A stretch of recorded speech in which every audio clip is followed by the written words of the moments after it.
Hello everyone, welcome back to my YouTube channel. This is Kashish Mendiratta. This video of STL series is gonna be the most important because in this video I will be explaining you how to create your own things which are resembling like C++ STL. So there is vector in C++ STL. So what it do is that it act as a dynamic array. So what dynamic array means that it adjusts its size during the runtime. So if we are just declaring the array like int arr of n, then it cannot grow. Also, if we have just array of 100,000 elements and we have just one entry in it, just like I just want arr 0 of it, then it will be wasting the 999 spaces because we will not be using it. So how we can make such arrays that it takes about the same space of the number of elements and it will increase its size if we insert more elements in it. So there is a vector. So I will first explain you how the vector works and then I will be explaining you how to create your own vector. So you will be enjoying this video. Okay, so we want that a generic data type should be created.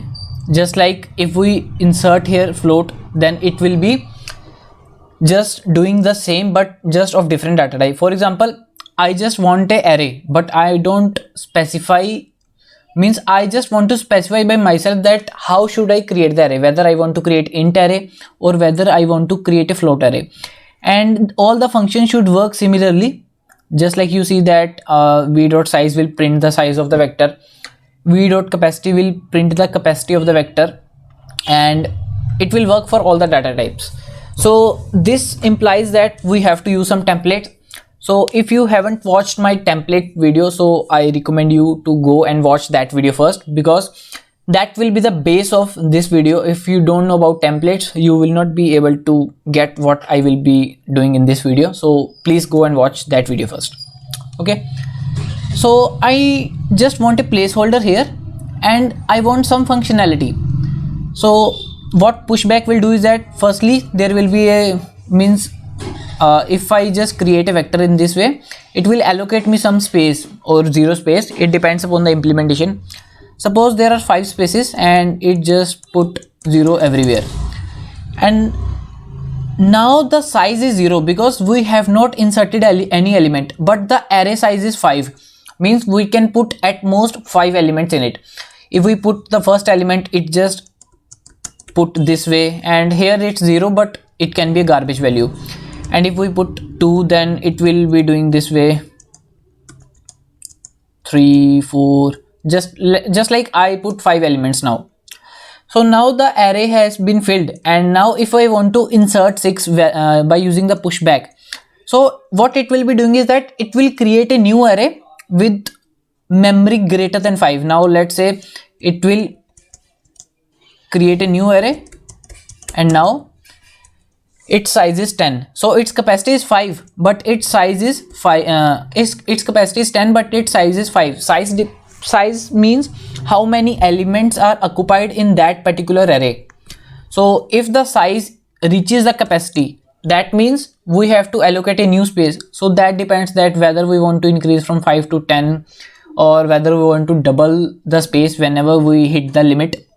So the benefit of this is that it just take the space nearly half, yeah, or you can say that implementation, the capacity is nearly equals to the size. Here the size is 5 and capacity is 5. Here the size is 0 and capacity is 5. Here size is 1 and capacity is 5. And here size is 5 and capacity of an array is 10. So we want to create this type of functionality. So so we can use the vector in STL which can do for us, but we will be creating our own vector in this video.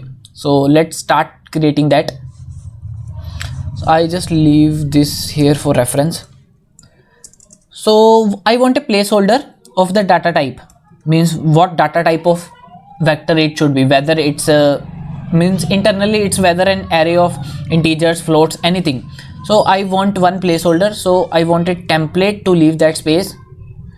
So I want a type name and I just write any name. T is for convention, so I am writing T.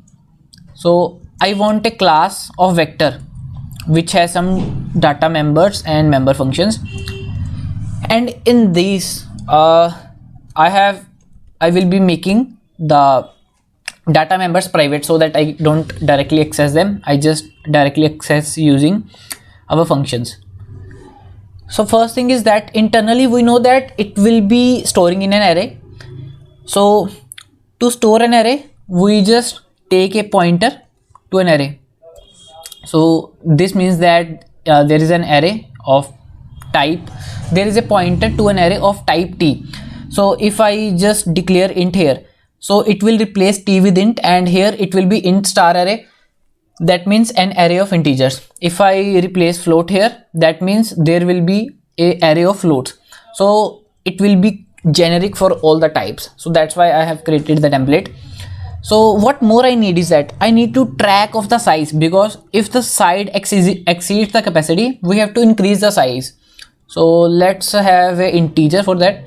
Here I don't will be writing the t, because the size, whether the size of float, whether the size of strings, whether the size of character, that all will be in integer. The size will always be in integer.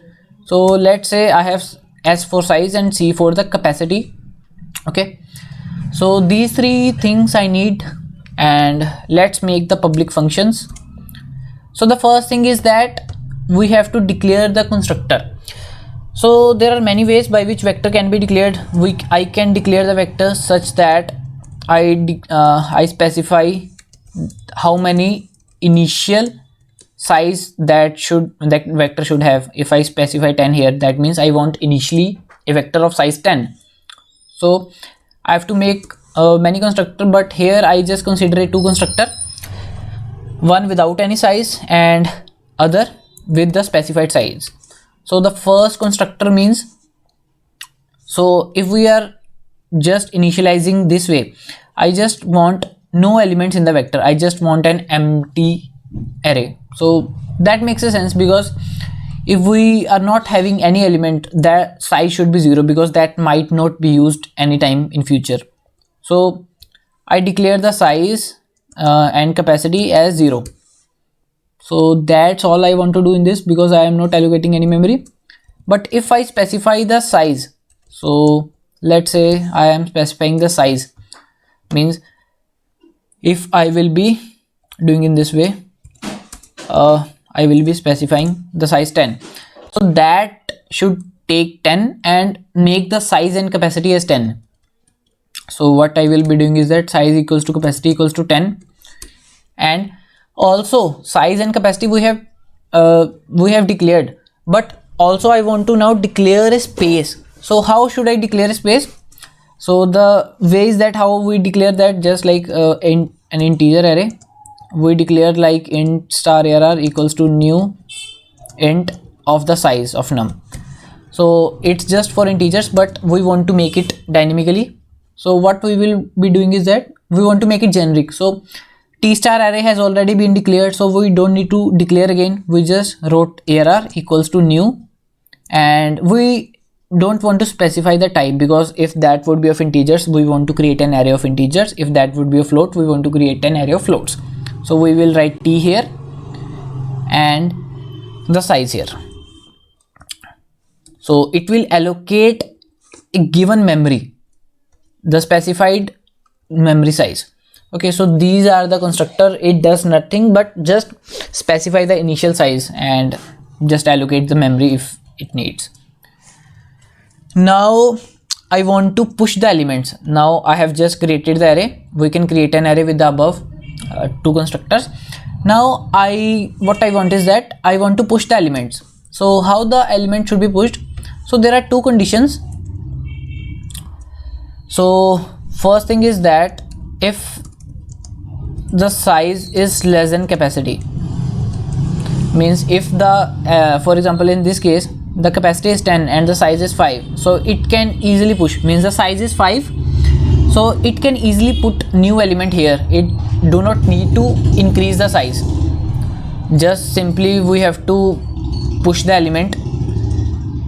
Otherwise, if the size reaches the capacity, we have to allocate new array and copy the contents.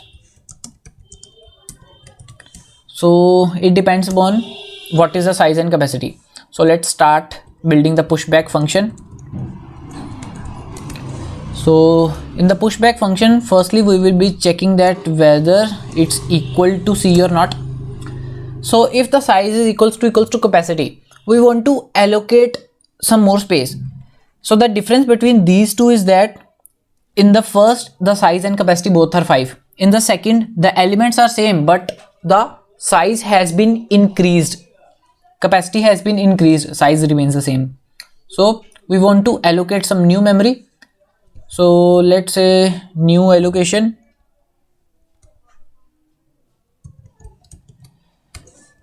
I will be creating the new allocation function for that. So void new allocation. So what new allocation will be doing is that it will increase the size. So I can directly, I can't increase the size of an array, but I can declare a new array with the size greater than the previous array. So what I can do is that I can declare a new array temp of size of type T with how much I want the space. I want the size plus 5. Let's say we can double the size, but that can become, the space can become exponentially if the size is very much high. So let's just increase the size by 5. Okay, now I have increased the size by 5, so capacity has also increased, but size remains the same. Okay, now I have to copy the contents of our previous, because our main data is this.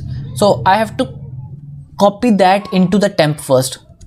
So what I will be doing is that for int I equals to 0, I is less than size I plus plus, and I will be just copying the elements. Now I have to make array as temp, because in my all the functions I will be using the array only. This my data type, the temporary is just for creating and then allocating that same to the array. So I will be just making the pointer, oh sorry, I have to reverse that. So temp is pointing towards some array, and I now want array to point, ARR to point to that array, because we will be using ARR in all our methods. So now I have to delete the temp, because I have dynamically created the memory for temp. So let's delete that. So delete the temp. Now the function of temp was only to double the memory and reallocate back to ARR with copying the elements. So I have done this thing, but now this function will just double the size, means if increase the size by 5 if the first element is only 1. Let's say if 5 elements are there, now what the function will do is that it will look like this, like I have left the placeholders here. So now the capacity is 10 and the size is 5, but I have to insert the element also, which I need to push, let's say not writing the int but t here. So now I have to insert that. So how I will insert that? I have just covered that if it exceeds the space, we just create a new space, but now I have to push that. So how I will be pushing is that ARR of size equals to element, then I will be increasing the size. This is because if the size is 5, it means index 0 to size -1 has already taken its place. Now the new empty space is size, so that's why I have did this. So this was the pushback function. So we can make the popback also similar way. So in popback we don't need any parameter, because we just have to decrease the size by 1. So if the array is this and we just want to pop the elements, we don't pop the elements, but we do is that we just means the pointer, now the size becomes 4. Firstly the size was 5, now the size become 4. We will be traversing the vector from 0 to size -1. So that will not be create a problem, because we will not be reaching the next index of the size. So in the pop back we just need to decrease the size. So I decrease the size. But there may be a situation that we have empty array and we are just deleting some element, but we can't do that. So if the size equals to 0, we can't do that. So I just cout can't pop.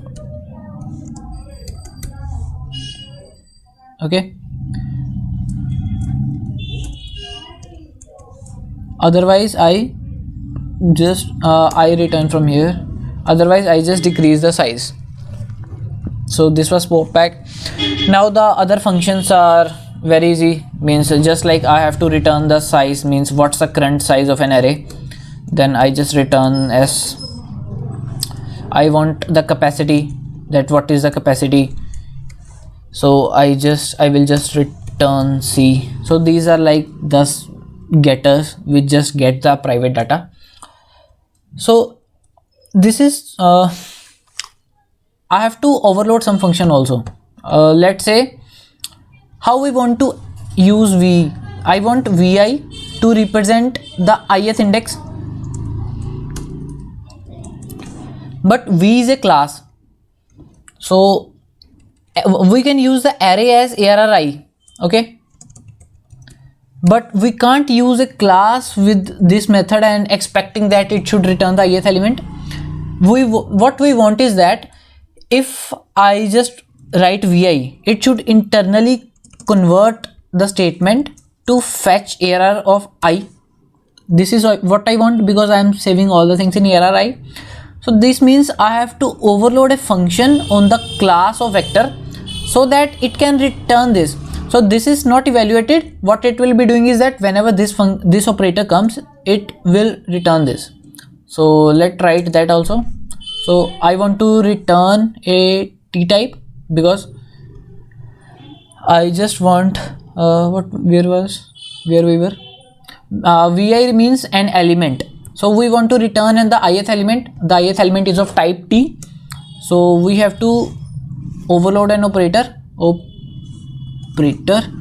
this one. So this operator will have just one inside it, one parameter index. So what I will be doing is that I will be returning the arr of index. So I have overloaded the function.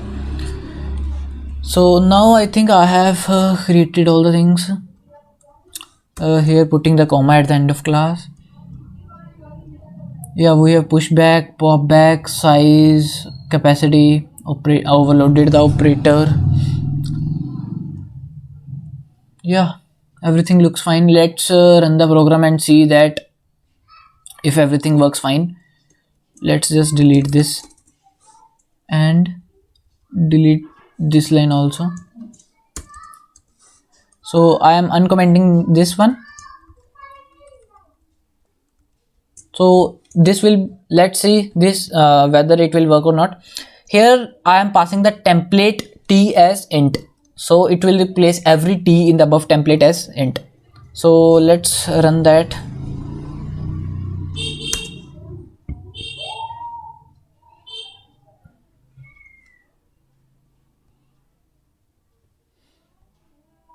Oh, we have just used size somewhere.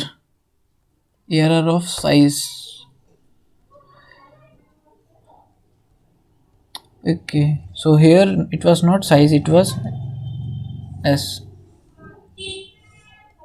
So let's replace this size by s.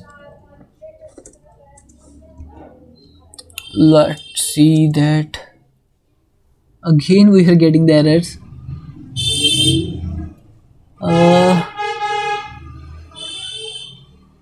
Okay, we have void here, but we want to return, so we have written int here and int here. Let's test again. Yeah, now it works fine, I guess. Yeah, so did it. So let's go to the main to get that, to see whether. So we get an empty array or empty vector, and we have pushed 1, then we have pushed 3, so the contents become 1 3, then we have pushed 4, the contents become 1 3 and 4. Now we have popped that last element, so now it becomes 1 and 3. So it will just output 1 and 3. Yeah, it did. The size of the final was 2, and that was 2, and the capacity was 5. So wonderful. Now let's check this for floats, that whether it will work for float also or not. So let's just comment this part and uncomment this one. Now let's run this. Yeah, so it is working for float also. Our first was 1.2 and second was 1.2, 3.4, then it was 1.2, 3.4 and 4.5. Sorry, yeah, then I pop back, so now it was 1.2 and 3.4. So it should be outputting 1.2 and 3.4 and then 2 and 5. Yeah, it is doing that. So I hope you enjoyed my video, because this is all the things which go under the hood, and there are more optimizations here. I have just tell you that how the vector works behind the hood, so that you can better understand C++ STL, which I will be going to start from the next video. Because if you know the things, you feel confident about that, you know how that thing works, so you will have a great command over that. So optimizations which C++ STL does is that it will have a separate class for these types of functions. Just like I want the size and capacity in terms of vectors, sets, q, so it will form a base class having these type of member functions and inherit them instead of writing in every class these little type of optimizations, and we can form our own STL also. But that's a really time taking process. So this was all about the video. If you like the video, go share with your friends also, because this is very important part of C++ STL. Okay, so meet you in the next video.